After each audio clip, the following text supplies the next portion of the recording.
say these would be pilasters and not buttresses, but you never really know. They really liked mixing up these elements. You could say it was pretty avant-garde at the time. We might hit a support beam if we're not careful. And in layman's terms? From what I see here, we could risk great damage to the house if we try to turn the dining hall into a garage. The man did not look too pleased at this. There's a look of disappointment before his sight and looks around the place with an air of defeat. When he moves to speak, I dread another unreasonable demand again. This will stay a dining hall then. But if I may have another request instead, at least spruce the place up with some flowers, some plants or something. It feels so old and dead in here. Yep. That's hardly unreasonable. Daffodils are a must, I presume. The look that passes between the two of them, there is a genuine look of fondness there. This is the first time I've seen such an exchange between the two of them. If anyone are to see them like this, there is little doubt that they loved each other. Of course, and I want a garden full of them. Now, if you excuse me, I'd like to look at the rest of the house. I'll just be around here downstairs, if anybody needs me. That leaves Miss Wright and I. He's quite fond of them, you know. I can imagine. He looked terribly upset when we told him he can't have his garage. I meant the daffodils. We always have a vase full of them in every house we own. I'd like to think they may be about his mother. He never talks about her. I don't even know her name. He likes to flatter, claim that they remind him of me, but he's always loved the flowers, even before we married. Much like the piano, I did not take him for a person who liked flowers. Daffodils, least of all. What's next? Am I going to find out that Mr. Wright saves kittens from burning buildings? I'll go and snoop about upstairs. You go and do whatever it is that you have to do. When she goes without even asking if I need her here, I'm left standing to stare at the walls. Really, I don't need to do a thorough inspection of the building itself. It's not really part of an interior designer's job. But the architect in me is committed to doing this task with every project. If I'm going to make a living space that have both form and function, I might as well make sure that the entirety of it is safe for my clients. Since I'm already here, I roam around the dining hall to check things off my punch list, if you will. But when it's time to move on, I hesitate. Mr. Wright said he would be somewhere around here on the ground floor, and I really didn't want to be alone with Whiskey. I have to look through the place eventually, sure, but on the other hand, I can do it later when he's gone. I can go upstairs first if I want to. Which floor should I go first?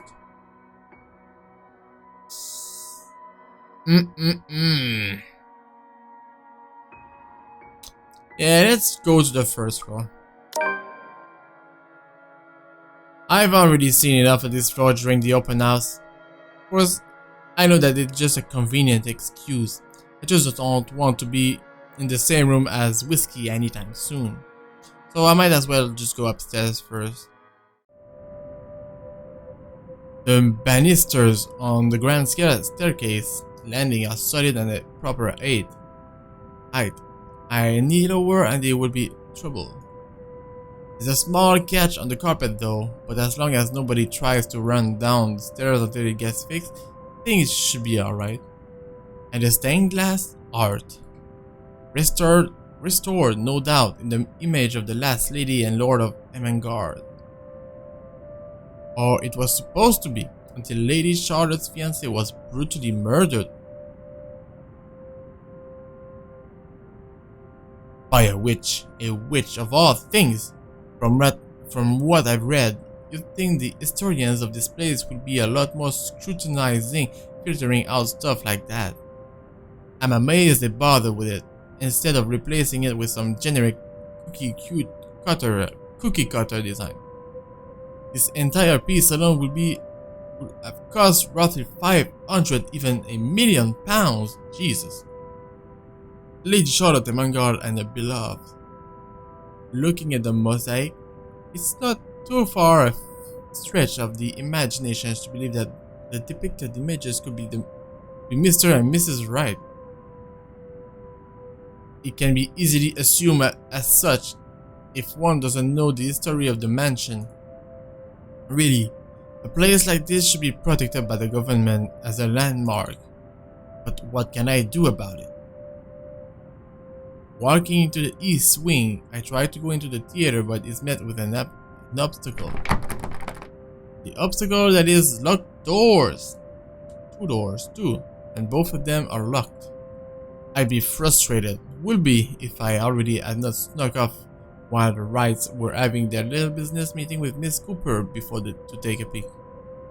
With what Mr. Wright wanted, we'd have to install a powerful projector, type they use in cinemas and a projection screen. The seats would have to be reupholstered if they are to be any comfortable, and the walls will have to be covered in the dark material paint, wallpaper, or install wall-to-wall carpeting. Really, of all the rooms I could be jealous of, it's this one. I could just picture myself in there watching old kung fu flicks on a weekend-long marathon. Makes me wonder what kind of movies Miss Wright would like. Rom-com, perhaps? Or husband, on the other hand, I'd rather not think about it. In the middle of my notation and planning, I don't even realize that I'm not alone. Until I'm caught standing up in front of a locked door like a fool. Were you meaning to go in there? I'm afraid we won't be able to open it up today. Oh well, I wanted to, but it's fine. I can still survey the rest of the place.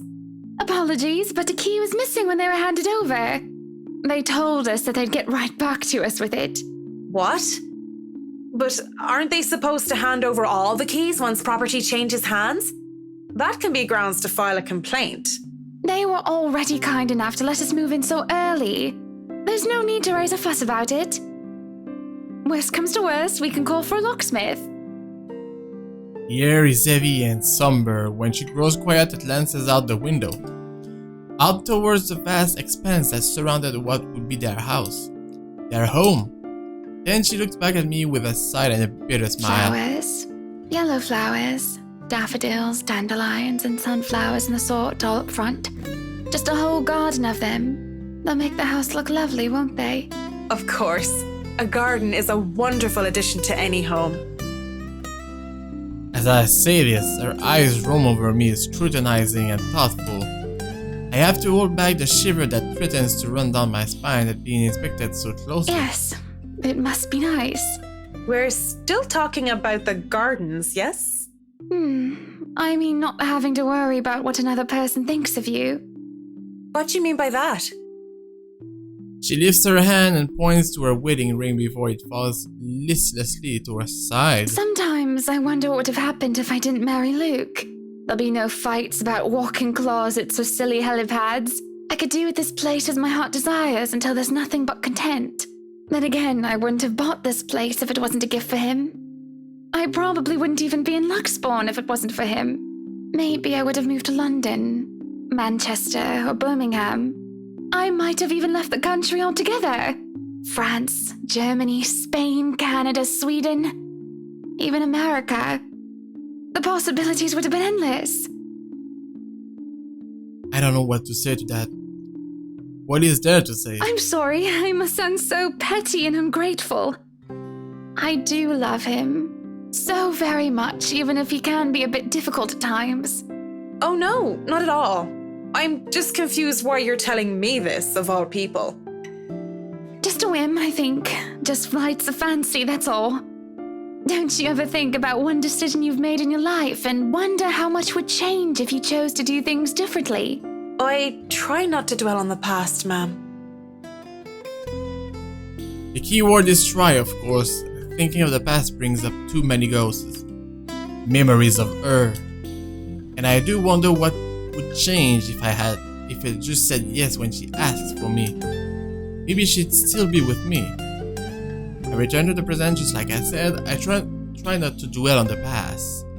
Why don't you decide on your own? You must have been quite the pair. A worry seems simple enough. I mean, it doesn't have to be as difficult as she makes it out to be, right? Why don't you decide on your own? I meant nothing against Mr. Wright, of course, though whiskey buggered me to no end. By law, she would be owner of the house. Well, unless they signed a joint property ownership anyway, which is a rare thing as far as I know, especially among these highbrow types.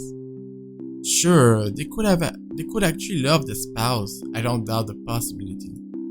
But money is money and it makes people do the most horrible things sometimes. It's your house. You can paint the whole place pink if you want, and there's not much he can do. The somber expression she had changes to a look of contempt. I could, but we are husband and wife. Equal partners in marriage, Marianne, though I can see that you don't understand. This is his home as much as it is mine. I'm not going to go behind his back over a room. And how dare you suggest that? How do I even talk her down without causing further offense? It's in my attempt to shake off my own drama that I end up tripping right into theirs. Because really, I have no business meddling in the affairs of my clients unless it involves interior design of architecture. Yet here I am, opening my mouth and yapping. I do hate to see a good woman down. That's not what I meant by it. I just mean that maybe you don't have to get the approval of your husband all the time. Or well, okay, fine. I know nothing about married life, Mrs. Wright. You're right about that. But I still think you're allowed your indulgences every now and then. Of course, my form of indulgence meant buying old slate 78 RPM country records which I don't even dare use with my gramophone. For her, it could be very well be buying entire houses. That's just my take on it. A perfect relationship is as rare as hen's teeth. You got what you got. I mean, you're doing well enough without my advice. Sure, look it. That looks to placate her somewhat. She looks away and starts to favor the view outside once more with a faraway look in her eyes. Feel free to look around the rest of the house. Everything but the theatre should be open. Just call if there's need of me. Of course, Mrs. Wright. I really should not have opened my big mouth in the first place. This sort of thing only gets me in trouble. Keep it clean, keep it simple, and stick to business, that's it. Be professional. But I fail to do that just because of a pretty face. When she turns to leave, she glanced back at me before disappearing into the foyer. I look out the window from where she was standing, and I move on, along with nothing but my thoughts and her. Finally, some peace and quiet. Thought the old biddy would never leave.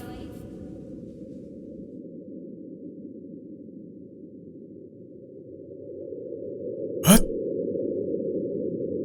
It's your madness, this hearing things.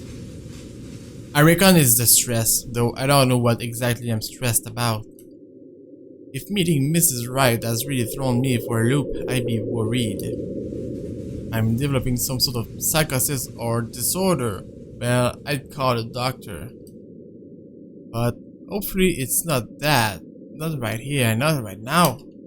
I mean, it could just be that personal talking cricket, the conscience, so to speak, and I'm only noticing now, though if it is, it's not very helpful. Pushing the dilemma of voices in my head aside, I go back to work. But I can barely make it a few steps before everything tilts and shifts. I don't really stumble, but it feels like I'm being thrown off my feet and the rest of the world just follow. So my feet stay firmly on the ground and even if I stay mostly upright, I feel like I have been heaved and put off balance. Ah, shit. I have to close my eyes in the hopes of willing the sudden sense of vertigo away, but when I open them... What